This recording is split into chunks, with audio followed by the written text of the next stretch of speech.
सभी को नमस्कार।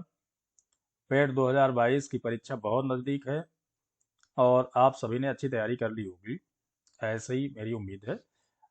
आइए शुरू करते हैं। पेट से संबंधित जो प्रतियोगी परीक्षाओं से संबंधित ढेर सारे बहुत महत्वपूर्ण प्रश्न, चुनिंदा प्रश्न जिनको मैंने आप लोग के लिए तैयार किया है। तो आइए देखें ये कौन कौन से प्रश्न हैं और निश्चित मानिए कि ये जो प्रश्नावली है इसमें से आपको कम से कम 60 से 70% क्वेश्चन फंसेंगे जरूर। हो सकता है 100% भी फंस जाए, लेकिन 70-80% की तो गारंटी है। तो आइए शुरू करें एकदम बिना देरी के। हमारे पास जो यहाँ पर पहला प्रश्न आएगा वो आएगा कि किस देवता को ऋग्वेद में प्रमुख रूप से माना गया है। ऋग्वेद के प्रमुख देवता कौन है, ये आपसे यहाँ पर पूछा गया है। तो यहाँ पर सही जवाब क्या है? यहाँ पे इंद्र, राम, सूर्य और ब्रह्मा जी हैं। इनमें से एक जवाब सही है और वो सही जवाब क्या है? इंद्र। इंद्र को ऋग्वेद का प्रमुख देवता माना जाता है। सभी लोग इस बात को ध्यान में रखेंगे। अगला प्रश्न, अशोक के अभिलेख को सर्वप्रथम किसने पढ़ा? तो यहाँ पे चार विकल्प हमारे पास हैं: जेम्स प्रिंसेस, जेम्स प्रिंसक, जेम्स विलियम्स या इनमें से कोई नहीं। तो यहाँ पर जो सही जवाब है वह है जेम्स प्रिंसेस। जी हाँ, जेम्स प्रिंसेस ने अशोक के अभिलेख को सबसे पहले पढ़ा था। ये बात हम लोगों को ध्यान में रखनी है। अगला प्रश्न है 3, गुप्त साम्राज्य का वास्तविक संस्थापक किसे माना जाता है? तो यहाँ पर चंद्रगुप्त द्वितीय है, चंद्रगुप्त प्रथम है, समुद्रगुप्त है और श्रीगुप्त है। इनमें से एक व्यक्ति ऐसा है जो गुप्त साम्राज्य का वास्तविक संस्थापक माना जाता है, तो वह है हमारा चंद्रगुप्त प्रथम। चंद्रगुप्त प्रथम गुप्त साम्राज्य का वास्तविक संस्थापक था। अगला प्रश्न 4, दिल्ली पर राज करने वाली प्रथम महिला शासिका थी? कौन थी वह प्रथम महिला शासिका जिसने दिल्ली पर राज किया था? आपके सामने यहाँ पर विकल्प है 4, चांद बीबी, रजिया सुल्तान, जीजाबाई या बेगम हजरत महल।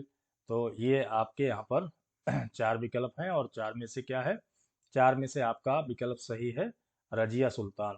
ये रजिया सुल्तान जो है ये दिल्ली के सिंहासन पर पहली मुस्लिम शासिका है, पहली महिला शासिका है दिल्ली के शासन पर जिसने शासन किया। तो अगला प्रश्न है 5, धन निष्कासन का विरोध किसने किया था? जो धन का निष्कासन हमारे देश से होता था उसका विरोध हमारे यहाँ के इन चार विकल्प में जो दिए गए हैं इनमें से किसी एक व्यक्ति ने किया है। और वो व्यक्ति का नाम क्या है ये आप लोग को बताना है। यहाँ पर सर सैयद अहमद खान साहब हैं, स्वामी विवेकानंद है, महात्मा गांधी जी हैं और चौथा विकल्प यहाँ पर इनमें से कोई नहीं का है। तो वो आपको बताना। धन निष्कासन का विरोध किसने किया था, आइए देखते हैं। तो इनमें से यहाँ पर कोई भी विकल्प सही नहीं है, ये सभी के सभी गलत हैं, इस बात को ध्यान रखेंगे। सरोजिनी नायडू को किस वर्ष कांग्रेस अधिवेशन का अध्यक्ष बनाया गया था? यहाँ पर बहुत बढ़िया प्रश्न पूछा गया है। सरोजिनी नायडू को किस वर्ष कांग्रेस अधिवेशन का अध्यक्ष बनाया गया था? तो वो 1925 में इनको अध्यक्ष बनाया गया था।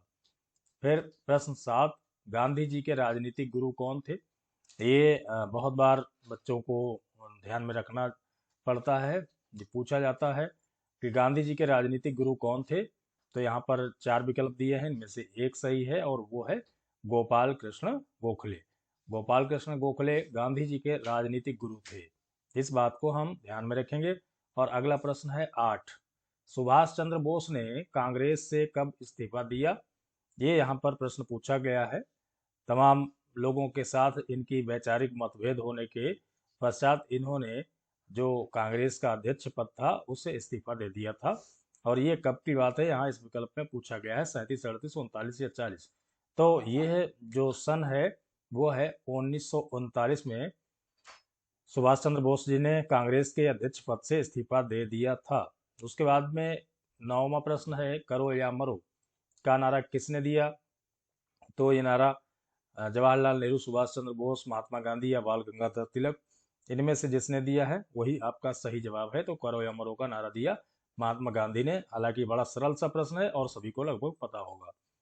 प्रश्न संख्या 10, एशिया की सबसे लंबी नदी कौन है? तो यहाँ पर एशिया की सबसे लंबी नदी की बात की जा रही है। तो यांगत्जे, अमेजन, एनसी या नील नदी। तो यहाँ पे चार में से कोई एक विकल्प सही है। एक कौन सा सही है आइए देखते हैं। वह सही विकल्प है यांगत्जे नदी जो है ये एशिया की सबसे लंबी नदी है। ठीक है, अगला प्रश्न 11। भारत के किस शहर को पूर्व का एथेंस के रूप में जाना जाता है? तो यहाँ पर कोच्चि है, पटना है, मदुरै है, प्रयागराज है। ये चार विकल्प दिए गए हैं और चार में से एक सही जवाब है। वो सही जवाब है मदुरै। भारत के जो मदुरै शहर है उसको पूर्व का एथेंस कहा जाता है। तेरा प्रश्न है भारत में पंचवर्षीय योजना बनाने की जिम्मेदारी किसकी थी? तो जो पंचवर्षीय योजना बनाई जाती है उसकी जिम्मेदारी किसकी थी? वह जिम्मेदारी थी योजना आयोग की। पंचवर्षीय योजना को बनाने की जिम्मेदारी योजना आयोग की है, ये बात हम लोग ध्यान में रखेंगे। अगला प्रश्न 14। सेज का पूर्ण रूप क्या है? यहाँ पर specific economic zone, special economic zone या सीनियर इकोनॉमिक जोन या इनमें से कोई नहीं। यहाँ पे ये चार विकल्प दिए गए हैं और सही जवाब क्या है आइए देखें। तो सही जवाब है स्पेशियल इकोनॉमिक्स जोन। ये आपका SEZ का पूर्ण रूप है। तो अगला प्रश्न 15। हरित क्रांति की सफलता इनमें से किसकी उपलब्धता पर निर्भर थी? हरित क्रांति जो सफल हुई उसकी जो उपलब्धता, उसकी उपलब्धि जो थी उस पर निर्भरता जो थी किस पर थी? यहाँ पर रासायनिक उर्वरक एवं कीटनाशक, पर्याप्त सिंचाई सुविधाएं, बीजों की उच्च पैदावार किस्म और उपयुक्त सभी। यहाँ पर चौथा विकल्प बिल्कुल ठीक लग रहा है। आइए देखें सही जवाब क्या है। सही जवाब है उपयुक्त सभी। अगला प्रश्न 16। बैंकिंग के क्षेत्र में CVS में C का पूर्ण रूप क्या है? कोर, क्रेडिट, कंप्लीट या कॉन्टिनेंट। तो यहाँ पर जो बैंकिंग के क्षेत्र में CVS में C का पूर्ण रूप होता है वो होता है कोर। तो CVS माने कोर। अगला है भारतीय संविधान में मौलिक अधिकार किस देश से संबंधित संविधान से लिए गए हैं? तो मौलिक अधिकार हमने लिए हैं अपने संविधान में, जिनको शामिल किया है वो किस देश के संविधान से हमने उनको लिया है? तो ये सही जवाब क्या है? सही जवाब है अमेरिकी की संविधान के हमने मौलिक अधिकारों को लिया है, अधिग्रहित किया है। अगला प्रश्न 18। लोकसभा के सदस्यों का कार्यकाल कितने वर्षों का होता है? बहुत साधारण सा सवाल है। तो यहाँ पर सही जवाब क्या है? 5 वर्ष। अगला प्रश्न है 19। भारतीय संविधान का कौन सा अनुच्छेद राज्यों में राज्यपालों का प्रावधान करता है? यानी भारतीय संविधान के किस अनुच्छेद के अंतर्गत राज्यों में राज्यपालों का प्रावधान करता है? वह सही अनुच्छेद क्या है? 153। प्रश्न संख्या 20। समय की SI इकाई क्या है? मिली सेकेंड, घंटा, मिनट या सेकेंड? तो यहाँ पर सही जवाब क्या है? सही जवाब है सेकेंड। समय की SI इकाई को हम सेकेंड कहते हैं। उसके बाद में है प्रश्न संख्या 21। कांसा किसकी मिश्र धातु है? तांबा और टिन, तांबा और जस्ता, तांबा और लोहा, लोहा और निकेल। तो यहाँ पर तांबा जो है मिश्रित धातु है, कौन कौन से धातु से मिलकर के बनी है ये प्रश्न पूछा गया है और यहाँ पे चार विकल्प थे और सही जवाब क्या है? सही जवाब है तांबा और टिन। तांबा और टिन के मिलने पर कांस बनती है। अगला प्रश्न है आवर्त सारणी सर्वप्रथम किसके द्वारा दी गई थी? आवर्त सारणी जो है उसको सबसे पहले किसने तैयार किया था? वो तैयार करने वाला व्यक्ति कौन था? तो वो थे माइकल फैराडे। माइकल फैराडे ने आवर्त सारणी का सर्वप्रथम प्रयोग किया था।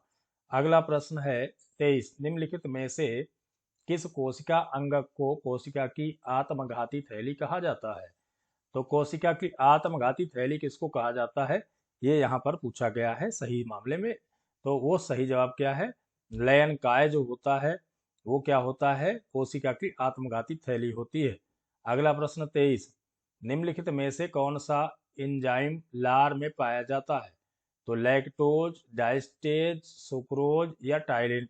तो यहाँ पर लार में पाया जाने वाला एंजाइम पूछा गया है तो वह है सही जवाब टायलिन। लार में टायलिन पाया जाता है। ठीक है, ये ध्यान रखेंगे। और उसके बाद में अगला प्रश्न है 25। तरुण का विलोम क्या होगा? हिंदी से संबंधित प्रश्न है। बालक होगा, युवा होगा, वृद्ध होगा या अबला होगा? तो इसका सही जवाब क्या है? सही जवाब है वृद्ध। अगला प्रश्न 26। जो स्त्री सूर्य भी न देख सके वाक्यांश के लिए एक शब्द क्या होगा? यहाँ पर शास्त्रज्ञ, असूर्यम पश्या, महिला, दुर्निवार। तो यहाँ पर असूर्यम पश्या सही जवाब है। अगला प्रश्न है 27। व्योम का पर्यायवाची शब्द नहीं है। अंतरिक्ष होता है, अंबर भी होता है, नभ माने भी आकाश होता है, और यहाँ पे बचा पीयूष, पीयूष माने अमृत होता है। तो यहाँ पर यही पर्यायवाची शब्द नहीं है व्योम का। अगला प्रश्न है 28।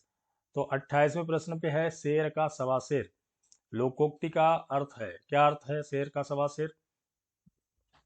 संबंधता, असंभव कार्य, एक से बढ़कर दूसरा, और नष्ट करना। तो यहाँ पे एक से बढ़कर दूसरा जो होता है वो शेर का सवा शेर लोकोक्ति का अर्थ प्रदान करता है। अगला प्रश्न 29। शेर का सवा शेर आपके सामने हो गया। 29वां प्रश्न है सूर्य का 7वां घोड़ा किसकी रचना है?